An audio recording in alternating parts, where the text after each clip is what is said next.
Hey guys, this is my updated Underlurker fight. There were some errors in my original Underlurker guide I am now correcting in this one. Just wanted to treat it, though, as though this were a fresh video, as though this were my first Underlurker guide you've seen, because it still is a story mode guide, so you don't need to look and track that down. I'll go through all the mechanics here. Underlurker is a single-phase, repetitious fight.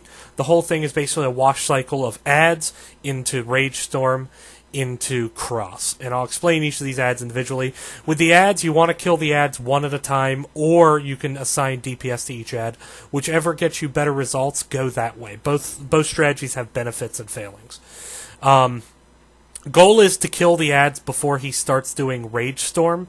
Rage Storm, he'll start to pound his chest and charge it up. We group up here for Rage Storm, but if you don't have the heals to survive it, don't group up. Get behind the rocks. Behind the rocks protects you from Rage Storm, the rocks that fall from Collapse. You do need a pretty high heal output to survive that, and we had it here. But if you have better heals than DPS, that might be a good fight. I actually recommend 5 DPS in fight. By the way, that was the cross mechanic. I'll explain it the next time it comes back around. I actually recommend 5 DPSing this fight. You get more benefit out of a 5th DPS than you do out of a 2nd tank.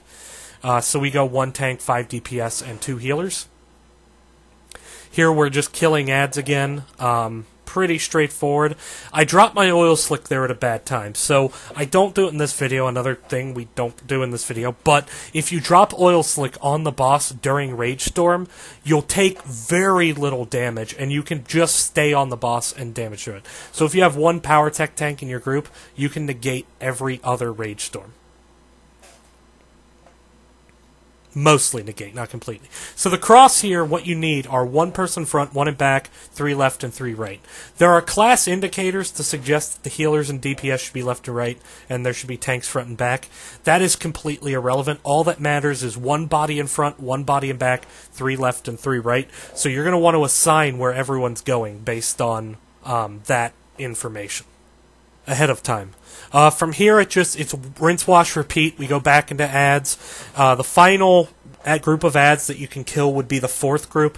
If and when you see the 5th group of adds, ignore the adds and kill the boss. That's because the enrage happens in between when the 5th group of adds spawn and the 5th Rage Storm. And if you don't have the adds dead, if you don't have the boss dead by that Rage Storm, it's going to kill you. So you really got to... it actually is a pretty steep DPS requirement, and that's why I recommend 5 DPS in this fight. Best of luck going for the kill. Be aware the cross is a little bit buggy, but it's not horrible in story mode, and it's survivable. From here, just going with the fonts to take you home.